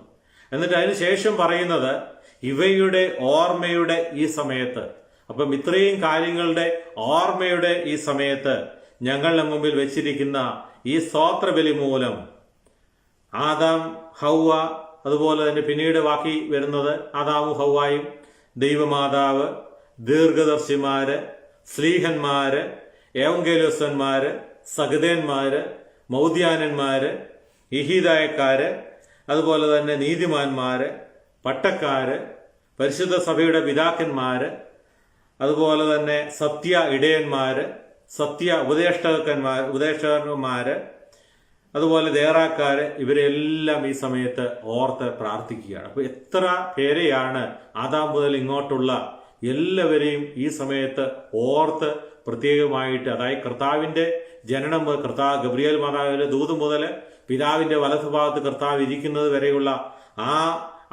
അതിന്റെ ഓർമ്മയുടെ ഈ സമയത്ത് ഇവരെല്ലാം ഓർത്ത് പ്രത്യേകമായിട്ട് പ്രാർത്ഥിക്കുന്നുണ്ട്. അതോടൊപ്പം തന്നെ ഈ പ്രാർത്ഥനയിൽ ചേർത്തിരിക്കുന്ന മറ്റൊരു ഭാഗമാണ് ഞങ്ങളുടെ കൂടെ നിന്നുകൊണ്ട് പ്രാർത്ഥിക്കുന്ന എല്ലാവരെയും ആദാമും ഹൗവായും മുതൽ ഇന്നുവരെ, ആദ്യം മുതൽ ഇന്നുവരെ നിന്നെ പ്രീതിപ്പെടുത്തിയിട്ടുള്ള എല്ലാവരെയും ഓർക്കുന്നു. അപ്പം ഇവരെ എല്ലാം ഓർക്കുന്നതോടൊപ്പം ഞങ്ങളുടെ കൂടെ നിന്നുകൊണ്ട് പ്രാർത്ഥിക്കുന്ന എല്ലാവരെയും ആദാം മുതൽ ഇന്ന് വരെയുള്ള എല്ലാവരെയും ഓർക്കുന്നു. അപ്പൊ ഇവിടെ ആ പുരോഹിതൻ, കർമാനുഷ്ഠകനായ പുരോഹിതന്റെ കൂടെ നിന്ന്, അപ്പോൾ ഈ ശുശ്രൂഷകൾ നടക്കുമ്പോൾ ഹൈക്കലായിൽ സാധാരണ പ്രഭാത പ്രാർത്ഥന നടന്നുകൊണ്ടിരിക്കുകയാണ്, അല്ലെങ്കിൽ 3-ാം മണിയുടെ 6-ാം മണിയുടെ പ്രാർത്ഥനകൾ നടക്കുകയാണ്. അപ്പൊ ഈ സമയത്താണ് പുരോഹിതൻ അവിടെ കൂടി വന്നിരിക്കുന്ന തന്നോടുകൂടെ നിന്നുകൊണ്ട് പ്രാർത്ഥിക്കുന്ന എല്ലാവരെയും ഓർത്ത് പ്രാർത്ഥിക്കുന്നു. ഇവിടെ നമ്മളൊന്ന് ചിന്തിച്ചു നോക്ക്. ഇവിടെ നമ്മൾ ഈ സമയത്ത് ദേവാലയത്തിൽ എത്ര പേരുണ്ട്? എപ്പോഴാണ് നമ്മൾ ദേവാലയത്തിൽ വരുന്നത്? ഇവിടെ പുരോഹിതൻ പ്രാർത്ഥിക്കുകയാണ്. എന്നോടുകൂടി ചേർന്ന് നിന്ന് ഈ ദേവാലയത്തിൽ വന്നിട്ടുള്ളവർക്ക് വേണ്ടി പ്രാർത്ഥിക്കുമ്പോൾ നമ്മൾ കട്ടിലേക്ക് കിടന്ന് ഉറങ്ങുകയും അല്ലെങ്കിൽ വീട്ടില് ഒക്കെ ആയിരിക്കും. കാരണം നമ്മൾ വരുന്ന സമയം എപ്പോഴാണ് നമ്മൾ ചിന്തിച്ചു നോക്കുക. ഇതാർക്ക് വേണ്ടിയാണ് ശുശ്രൂഷ ചെയ്യുന്നതെന്ന് നമ്മൾ ചിന്തിച്ചു നോക്കുക. അപ്പൊ പുരോഹിതൻ പ്രാർത്ഥിക്കുകയാണ്, എന്നോടൊപ്പം ഇവിടെ നിന്ന് പ്രാർത്ഥിക്കുക. അവിടെ നിന്ന് പ്രാർത്ഥിക്കുന്ന എത്ര പേരുണ്ട്? എത്ര പേര് ഇത് കാണുന്നുണ്ട്? എത്ര പേര് ഇതിൽ സംബന്ധിക്കുന്നുണ്ടെന്ന് നമ്മൾ ചിന്തിക്കുക. നമ്മുടെ വീഴ്ചകളെ ഇനിയും ഉണ്ടാകാതെ ഈ ശുശ്രൂഷകൾ ആദ്യോടന്ത്യം നമ്മൾ ചേർന്ന് പ്രാർത്ഥിക്കണം. കാരണം ഈ സമയത്ത് ഈ പ്രാർത്ഥനകൾ കഴിഞ്ഞ് അടുത്ത ഭാഗത്തേക്ക് വരുമ്പോൾ സഭ മുഴുവനും വേണ്ടിയാണ് ഈ ശുശ്രൂഷകളൊക്കെ ചെയ്യുന്നത്. അപ്പം ഈ ഭാഗങ്ങളിൽ മറ്റുള്ളവർക്ക് വേണ്ടി നമ്മൾ പ്രാർത്ഥിക്കുന്നുണ്ട്. അപ്പം ഈ പേരുകള് ഇത് ഈ മാതാപിതാക്കളായ ആദാം ഹവ്വായ മുതലുള്ളവരുടെ പേരുകള് ഓർത്ത് പ്രാർത്ഥിക്കുന്ന ഇതുമായിട്ട് ബന്ധപ്പെടുത്തി കൊടുക്കുന്ന ഒരു വ്യാഖ്യാനം പുറപ്പാട് പുസ്തകം 28-ാം അധ്യായം 6 മുതൽ 12 വരെയുള്ള ഭാഗങ്ങളിൽ നമുക്ക് കാണുവാനായിട്ട് സാധിക്കും. പുറപ്പാട് പുസ്തകം 28-ന്റെ 6 മുതലുള്ള ഭാഗങ്ങളിൽ അവിടെ ലേവ്യ പുരോഹിതന്മാര് തങ്ങളുടെ അരകളിൽ ബന്ധിച്ചിട്ടുള്ള ഏഹോദിനെ കുറിച്ച് പറയുന്നുണ്ട്. അത് ഉണ്ടാക്കുന്ന രീതിയും അതിനകത്ത് ചേർക്കേണ്ട കാര്യങ്ങളൊക്കെ അവിടെ പ്രതിപാദിക്കുന്നുണ്ട്. അപ്പൊ ഈ ഏഹോദിൽ ഇസ്രായേൽ ഗോത്രങ്ങളുടെ പുത്രന്മാരുടെ പേരുകൾ, അത് ഒരു കല്ലില് 6 പേരുടെ, ഒരെണ്ണത്തിൽ 6 പേരുടെ പേരുകൾ എഴുതി അത് ഏഫോദിൽ ചുറ്റി അതിൽ ഘടിപ്പിച്ച് അതിൽ ബന്ധിപ്പിച്ച് അതും വഹിച്ചുകൊണ്ടാണ് അഹ്റോൻ അല്ലെങ്കിൽ ലേവ്യ പുരോഹിതന്മാർ അവിടെ ബലി അർപ്പിക്കുന്നത്. അപ്പം ഈ മുമ്പ് നമ്മളിപ്പോ പറഞ്ഞിരിക്കുന്ന പ്രാർത്ഥനകളൊക്കെ നമ്മൾ പറഞ്ഞല്ലോ പലതും യഹൂദ പാരമ്പര്യത്തിൽ നിന്ന് സഭ കോപ്റ്റ് ചെയ്തിട്ടുള്ളതാണ്. അപ്പം ഇതൊക്കെയും ബന്ധപ്പെടുത്തുന്ന അന്ന് ചെയ്തിരുന്ന ആ രീതിയോടനുബന്ധിച്ച് ആദിമകാലം മുതലുള്ളതായ ആദാം മുതലുള്ളതായ എല്ലാവർക്കും വേണ്ടി നമ്മളെ സഭ പ്രാർത്ഥിക്കുമ്പോൾ ഈ ഓർക്കുന്നതും ഇതിനോട് ഇസ്രായേലിന്റെ പേരുകള് ലേവ്യ പുരോഹിതന്മാർ ഓർക്കുന്നതിനെ അനുസ്മരിച്ചുകൊണ്ട് സഭയിൽ സത്യവിശ്വാസികളായി ശുശ്രൂഷിച്ചിട്ടുള്ള നീതിമാന്മാരെ, പുരോഹിതന്മാരെ, പിതാക്കന്മാരെ, വേറാക്കാരെ ഒക്കെ ഓർത്ത് അല്ലെങ്കിൽ വിശ്വാസ സമൂഹത്തെ ഒക്കെ ഓർത്ത് വാങ്ങിപ്പോയവരെയും ജീവനോടിരിക്കുന്നവരെ ഓർത്ത് നമ്മൾ പ്രാർത്ഥിക്കുക. ഇതോടൊപ്പം തന്നെയാണ് പരിശുദ്ധ ദൈവമാതാവിനോടും പരിശുദ്ധന്മാരോടുള്ള മധ്യസ്ഥ പ്രാർത്ഥനകൾ നടത്തുന്നത്. നമ്മൾ പേരുകൾ എഴുതി കൊടുക്കുന്ന ആ പ്രാർത്ഥനകൾ അവർക്ക് വേണ്ടിയൊക്കെ പ്രാർത്ഥിക്കുന്ന ഈ സമയത്തെയാണ്. ഈ സമയത്ത് നമ്മൾ സാധാരണ ദേവാലയത്തിൽ കാണാറില്ല. കാണുമോ? പലപ്പോഴും കാണാറില്ല. കാരണം ആ സമയത്തൊന്നും നമ്മൾ വന്ന് കാണത്തില്ല. നമുക്ക് വേറെ പല പരിപാടികളാണ്. അപ്പം ഈ സമയത്താണ് നമ്മൾ എഴുതി കൊടുക്കുന്ന പേരുകളൊക്കെ അവിടെ ഓർത്ത് പ്രത്യേകമായിട്ട് പ്രാർത്ഥിക്കുന്നത്. പ്രത്യേകമായിട്ട് നാം ചിന്തിക്കുക. ദേവാലയത്തിൽ ആരാധന നമസ്കാരം തുടങ്ങുന്നതിന് മുമ്പ് വിശുദ്ധ ദേവാലയത്തിൽ നാം വന്ന് സംബന്ധിക്കണം. അതുപോലെ പരിശുദ്ധ ദൈവമാതാവിനോട്, പരിശുദ്ധന്മാരോട് ഏത് ദേവാലയമാണോ ആ ദേവാലയത്തിൽ പരിശുദ്ധന്റെ നാമത്തിലുള്ള മധ്യസ്ഥ പ്രാർത്ഥന. അതുപോലെ രോഗികളുടെ പേര് നൽകിയിട്ടുണ്ടെങ്കിൽ അവരെ ഓർക്കുന്നത് ഈ തുയോഗ ശുശ്രൂഷയിലാണ്. അതുപോലെ അനുതാപികളെ, അതുപോലെ നമ്മുടെ വാങ്ങിപ്പോയവര് ഒക്കെ, അതുപോലെ തന്നെ ഈ കുർബാന അർപ്പിക്കുന്ന പുരോഹിതന്റെ മാതാപിതാക്കള്, ചാർച്ചക്കാര്, അവരെയൊക്കെ ഈ സമയത്ത് ഇവിടെ ഓർത്ത് അവർക്ക് വേണ്ടി പ്രാർത്ഥിച്ച് ധൂപം വയ്ക്കുക. അപ്പം ആ വലിയ ഒരു സമയമാണ് ഈ ഒരുക്ക ശുശ്രൂഷയുടെ സമയം. അതുകൊണ്ട് അതിലേക്ക് നാം മടികൂടാതെ ഏറ്റവും നേരത്തെ വിശുദ്ധ ആരാധനയിൽ സംബന്ധിക്കുവാൻ തക്കവണ്ണം കടന്നു വന്ന് നമുക്ക് ആവശ്യമുള്ള നമ്മുടെ പ്രിയപ്പെട്ടവരുടെ പേരുകൾ ഓർക്കേണ്ടതും പ്രാർത്ഥിക്കേണ്ടതുമായ ആളുകളുടെ പേരുകളൊക്കെ എഴുതി കൊടുത്ത് അതിൽ പങ്കാളിയാകണമെന്ന് പ്രത്യേകമായിട്ട് ഓർമ്മിപ്പിക്കുക. ഇപ്പൊ കാർമികനായ പുരോഹിത സ്ഥാനി നടത്തുന്ന ഒരുക്ക ശുശ്രൂഷയിൽ ക്രിസ്തുവിന്റെ പരസ്യ ശുശ്രൂഷയുടെ ആരംഭം വരെയുള്ള കാലഘട്ടത്തെ ഓർമ്മിപ്പിക്കുക. അപ്പം കർത്താവിന്റെ പരസ്യ ശുശ്രൂഷയുടെ തുടങ്ങുന്നതിന് മുമ്പുള്ള ആ കാലഘട്ടം വരെയാണ് ഇത് ഓർമ്മിപ്പിക്കുന്നത്. യേശുവിന്റെ ജീവിതത്തിൽ പരസ്യമല്ലാത്ത കാലഘട്ടമായി ഇതിനെ പ്രത്യേകമായിട്ട് സൂചിപ്പിക്കുന്നുണ്ട്. അതുകൊണ്ടായിരിക്കാം ഈ ഭാഗം ഈ ശുശ്രൂഷ നടത്തുമ്പോൾ വിശുദ്ധ മദ്ബായെ തിരശീല കൊണ്ട് മറച്ച് ആ ശുശ്രൂഷ നടത്തുവാൻ പിതാക്കന്മാരെ ക്രമീകരിച്ചിരിക്കുന്നത്. കാരണം പിന്നീട് പരസ്യ ശുശ്രൂഷ ആരംഭിക്കുന്നത്, അത് നമ്മൾ പിന്നീട് ക്ലാസ്സുകളിൽ വരുന്നുണ്ട്, നിന്നെ പ്രസവിച്ച മാതാവ് നിന്നെ മാമോദിസ യോഹന്നാനും എന്ന് പറഞ്ഞുകൊണ്ടാണ്. അവിടെ തൊട്ടാണ് കർത്താവ് തന്റെ പരസ്യ ശുശ്രൂഷ ആരംഭിക്കുന്നത്. അപ്പം അതുവരെയുള്ള കാലഘട്ടം എന്ന് പറയുന്നത് മറയപ്പെട്ട ഒരു കാലഘട്ടമാണ്. അതുകൊണ്ടായിരിക്കാം തിരശ്ശീല ഇട്ടുകൊണ്ട് പിതാക്കന്മാരുടെ ശുശ്രൂഷ ചെയ്യുന്നത്. ഈ അനുസ്മരണ ശുശ്രൂഷ ചെയ്യുന്നത്. എന്നാൽ ഈ പ്രഭാത പ്രാർത്ഥന നമ്മൾ ഈ സമയത്ത് നടത്തുന്നുണ്ട്. ഈ പ്രാർത്ഥനകളിൽ അവസാനം നമ്മൾ വിശുദ്ധ കുർബാന പരസ്യമായി ആരംഭിക്കുന്നതിന് മുമ്പ് നമ്മൾ പഴമ നിയമം വായിക്കുന്ന ഒരു രീതിയുണ്ട് പ്രവാചകന്മാരുടെ പുസ്തകങ്ങളിൽ നിന്ന്. അപ്പം ഈ പ്രവാചകന്മാരുടെ പുസ്തകങ്ങൾ അതിൽ നിന്ന് വായിക്കുന്നതിനെ കുറിച്ച് പൗലോസ് എബ്രായ ലേഖനത്തിൽ പ്രകാരം പ്രതിപാദിക്കുന്നുണ്ട്. ദൈവം പ്രവാചകന്മാരിലൂടെയാണ് ഇതിനു മുമ്പ് സംസാരിച്ചിരുന്നത്. കാരണം യേശുവിന്റെ പരസ്യ ശുശ്രൂഷയ്ക്ക് മുമ്പ് യേശുക്രിസ്തുവിന്റെ വരവും തന്റെ ജനനവും തന്റെ ക്രൂശീകരണവും ഒക്കെ അതിനെക്കുറിച്ചൊക്കെ പ്രവാചകന്മാർ മുഖേന നമ്മളെ പഠിപ്പിച്ചിരുന്നു. അപ്പം അതിനെ അനുസ്മരിക്കുന്ന രീതി അനുസ്മരിപ്പിക്കുന്നതനുസരിച്ചാണ് പഴയ നിയമം ഈ സമയത്ത് വായിക്കുന്നത്. എബ്രായ ലേഖനം 1-ാം അധ്യായം ആരംഭിക്കുന്നത് തന്നെ ഇത് പറഞ്ഞുകൊണ്ടാണ്. ദൈവം മുമ്പ് നമ്മുടെ പിതാക്കന്മാരുടെ ഭാഗമായും വിവിധ ദൃഷ്ടാന്തങ്ങളിൽ സംസാരിച്ചു. ഈ അവസാന കാലത്താകട്ടെ തന്റെ പുത്രൻ മുഖാന്തരം നമ്മോട് സംസാരിച്ചിരിക്കുന്നു. അപ്പം ഇവിടെ എബ്രായ ലേഖനം തുടങ്ങുമ്പോൾ പറയുകയാണ്, ദൈവം മുമ്പ് പിതാക്കന്മാരോട് ഭാഗമായും വിവിധ ദൃഷ്ടാന്തങ്ങളിലും സംസാരിച്ചു. അതെ, പല പ്രവാചകന്മാരെ കൊണ്ട് പല കാലഘട്ടത്തിൽ നമുക്ക് വേണ്ടതായ ദൂതുകളെ നൽകി, വിവിധ ദൃഷ്ടാന്തങ്ങളെ നമുക്ക് നൽകി. ഈ അവസാന കാലത്താകട്ടെ തന്റെ പുത്രൻ മുഖാന്തരം നമ്മോട് സംസാരിച്ചിരിക്കുന്നു. അപ്പം ആ പുത്രന്റെ വരവ് അതിനു മുമ്പ് പ്രവാചകന്മാരുടെ കാലത്തുള്ള നമ്മോടുള്ള ദൈവത്തിന്റെ സംസർഗത്തെ, ദൈവത്തിന്റെ ആ സംസാരത്തെ, നമ്മൾക്ക് കാണിച്ചു തന്ന ദൃഷ്ടാന്തത്തെ പഴയ നിയമ വായന ചൂണ്ടിക്കാണിക്കുന്നു. അതിനെ സിംബലൈസ് ചെയ്യുന്നുവെന്ന് പ്രത്യേകമായിട്ട് നമുക്ക് ഓർക്കാൻ. കാരണം യേശുവിന്റെ പരസ്യ ശുശ്രൂഷ ആരംഭിക്കുന്നതേ ഉള്ളൂ. യേശു തമ്പുരാൻ നമ്മുടെ മുമ്പിൽ വെളിപ്പെടുവാൻ വരുന്നതേ ഉള്ളൂ. അപ്പം ഇത്രയും കാര്യങ്ങളാണ് ഈ ഒരുക്ക ശുശ്രൂഷയിൽ നമുക്ക് ചിന്തിക്കുവാനായിട്ടുള്ളത്. ഡീറ്റെയിൽ ആയിട്ട് മറ്റ് പല കാര്യങ്ങൾ ഇതേക്കുറിച്ച് പറയാനുണ്ട്. എന്നാൽ അത് മിക്ക പുരോഹിതന്മാർക്കൊക്കെ ആവശ്യമുള്ള കാര്യങ്ങളാണ്. അതുകൊണ്ട് ആ കാര്യങ്ങളൊന്നും ഇവിടെ വിവരിക്കുന്നില്ല. ഇന്നത്തെ ഈ ക്ലാസ് നമ്മൾ ഇവിടെ അവസാനിക്കുകയാണ്. ഇനിയും പരസ്യ ശുശ്രൂഷ ആരംഭിക്കുന്നത് മുതലുള്ള കാര്യങ്ങൾ അടുത്ത ആഴ്ച നമുക്ക് ആരംഭിക്കാം. ദൈവം അനുഗ്രഹിക്കട്ടെ.